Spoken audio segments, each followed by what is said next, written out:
haven't read it myself yet, so it's my first time reading it. Okay. So, life is like a permanent job interview. This program is also like a permanent job interview, right? Okay. We walk into the interview feeling as if we are capable of doing almost anything if life would give us a chance. But life insists on asking us what we've actually done. A kind person is a person who acts kindly to others. An honest person is a person who tells the truth and is fair with others. Understanding what others can see in us helps us become more like the person we perceive ourselves to be. I wonder what others see when they look at me.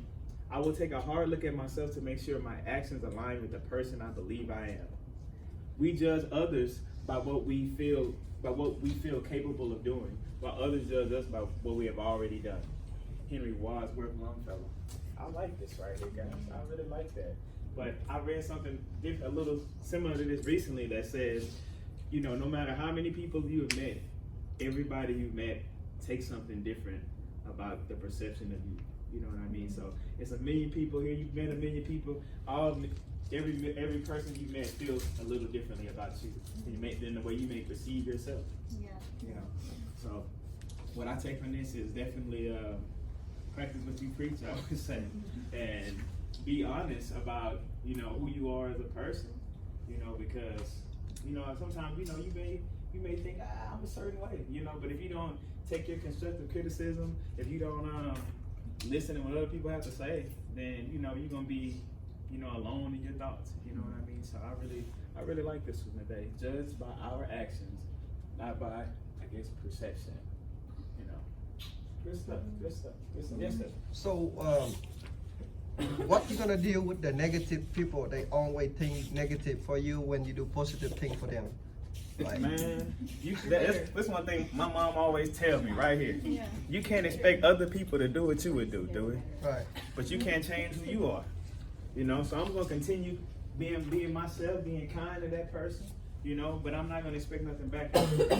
Right. You know? But honestly, like myself personally, if you're a negative person, I don't even want to be around you, honestly. Like, I'll kill that negativity. Unfortunately, you have to work with them, so. Yeah, I can work with you, but I don't have to be, you know, having small talk and, you know, listen to your negativity. Right. You know, keep that over there. You know, because that's just me. I don't like negativity at all. My mom would come talking to me, let me tell you what your sister did. Mom, I ain't trying to hear that. You know, go talk to my little sister about that. Because I don't want to hear no negativity. That's just me. Okay. So, you know, I feel like what you give out is what you get back. What you get back. So if I'm always giving my positive energy out there, you know, and you don't give me positive energy back, I feel like you look stupid if you being a butthole of me when I'm looking to be nothing but kind. So that makes me even want to kill you more with kindness because you can look even stupid. Let's get to these transducers. All right, guys. We were talking about the other day about ultrasound having two functions, right? Transmission and reception. Transmission and reception. Transmission, electrical, we get an electrical pulse from the power in the wall. That's sent to the PZT, and the deformation of the PZT by the electrical pulse creates sound waves, right? Okay. Those pressure waves interact with the media, as we learned last chapter, with different angles and things like that. They interact with different media. Less than 1% of those reflections bounce back. Those sound waves create pressure on the PZT. That PZT is going to turn those pressure waves into an electrical signal, which is how we get our images. All right. So transmission, reception, talking and listening, on and off. All right. Again, this is our list of transducers right here, guys. This is just our list of transducers. Definitely take a look at those and know those. Some of those may be on the exam. All right. Exam, guys, probably gonna be on Friday. I'm gonna do it on Friday, okay? Do it on Friday. Okay. Then we have transducer. This is our image right here, but what I just explained in words. This is just a picture of it for us people that need visuals. Okay. Transmission on the left side. Sound, electrical pulse, triggering the PZT crystal, causing it to vibrate. That vibration creates sound waves.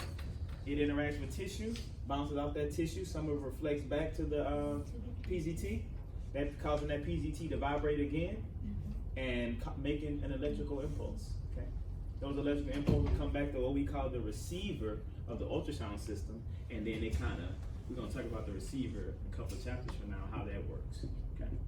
So then we get our image from our electrical pulse created by the PZT. Anybody remember is this the piezoelectric effect or the reverse piezoelectric effect taking place during transmission? Reverse piezoelectric effect is during transmission, right? Mm-hmm. Okay, because that's taking an electrical pulse, and creating sound waves. When the piezoelectric effect is taking the sound waves and creating the electrical pulse. Okay. We're going to delve deeper into that when we get on the PZT.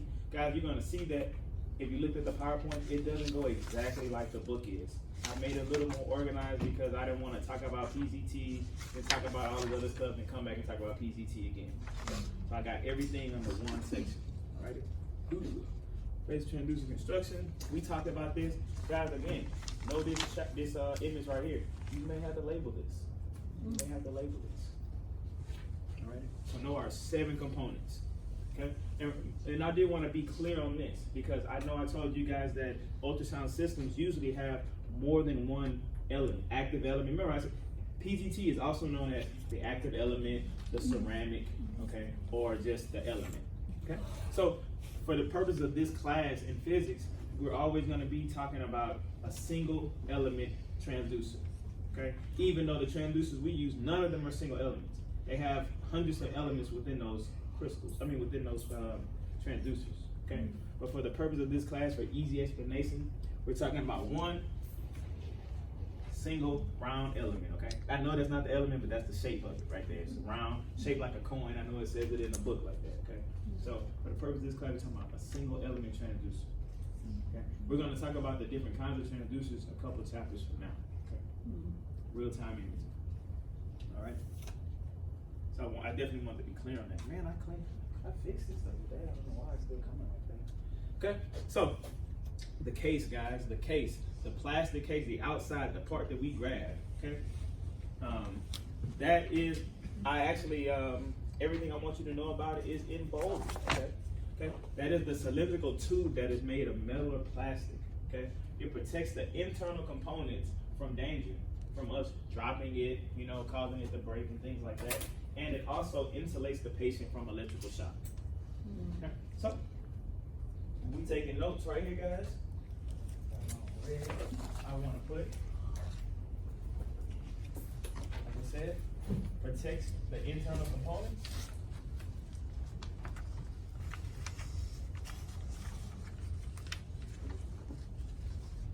What's my other one? And insulates the patient from shock. This is really going to help you guys on the test right here when you study.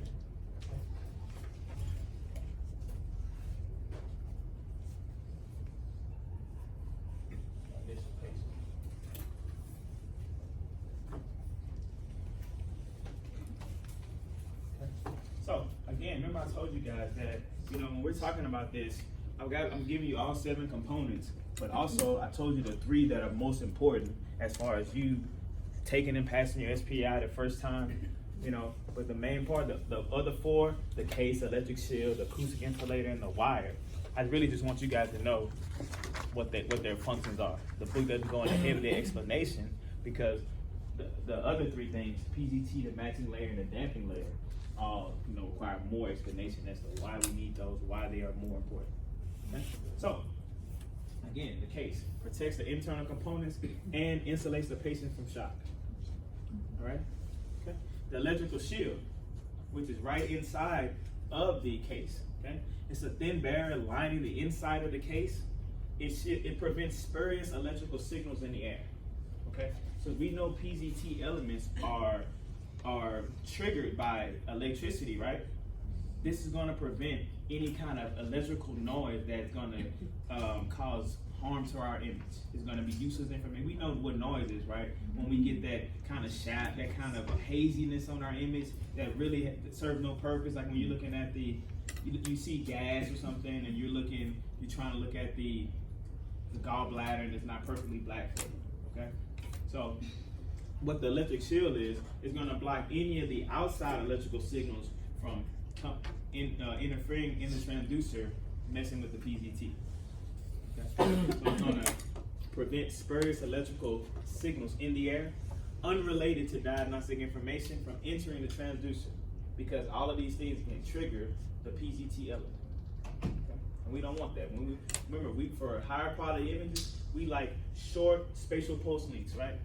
Because that's going to give us the best axial resolution. Okay. So if you have the PZT where it's constantly ringing still, that the longer it's ringing, the more degraded our image is going to be. So we have outside electrical signals, interfering with the transducer, then that's going to cause the degradation of our images. Okay. So that's what the electrical shield does, and like I said, helps prevent electrical noise from contaminating the clinically important electrical signals used to create diagnostic images. All right. We got Lauren. She's Vanna White today. She's right on the board for us. Okay. So prevent spurious electrical signals. What do you mean to spur? Spur is like random or outside electrical signal, other than the ones that we need from the actual wire, which gives us the electrical signal. And it helps prevent electrical noise. Helps prevent electrical noise. Okay. So again, I just want you guys to know these functions of these things right here. Alright, so then we have the acoustic insulator, which is a thin barrier of cork or rubber that isolates or uncouples the internal components from the transducer, from the transducer from the case. Okay? It's just going to separate. It's like the separation barrier from the case of the transducer to the internal components. That's what the acoustic insulator is. Okay, kind of like how what is it? Cerebrospinal fluid acts as an insulator for your brain from the cranium, right? So if you get a head injury, the fluid in your brain helps it from going smashing into the bone and you having a stroke or something like that. Okay, that's what the acoustic insulator does. That's why we drop the transducer, it's just not gonna break. Like if you drop, you drop your remote control, don't your battery just go flying everywhere? There's no insulator in there, right?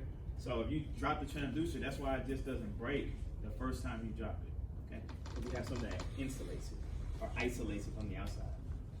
Okay, so all this you're talking about the transducer, The components that make it up. The components that make it up. So there's outside cover. So we're talking about when you take out that outside cover, there is another this component inside. These are inside of the actual transducer. So this is here? Yes, all of that is labeled on figure 8.1, guys. All of that is labeled on figure 8.1. All of that is labeled on figure 8.1. The acoustic insulator also prevents vibrations in the case from inducing an electrical voltage in the PZT. Again, we don't want any of those spurious electrical signals interfering with the electrical signal coming from the wire. Okay, we want our stuff to work flawlessly. We want it to come from the sound waves interacting with the PZT, going to the electrical signal. We don't need any outside electricity interfering with our transducer because it's going to degrade our images. Okay, so a lot of these things protect the quality of our images. All right. We good there, guys? Acoustic insulator? All So, right. can I interpret? The transducer is like this, and then comes like this. So, the electricity comes just like this for me? The electricity is going to hit the PZT. Yeah, the PC is here, right? It depends on the transducer, but it could Yeah, but I mean, just this area will work, or this area? be. The whole face of the transducer has electrical elements. But remember, for this class right here, we're talking about a single PZT. Okay. Every single element in the transducer has its own electrical component. It has its own wire, or it's hooked up to its own network or circuit. Okay, all 250 elements in our transducers have their own wire and their own electrical signal going to it. It's not just one electrical signal being sent. Of course, a major electrical signal comes from the wall, but every single active element have its own wire, so everything is gonna be induced at a certain point.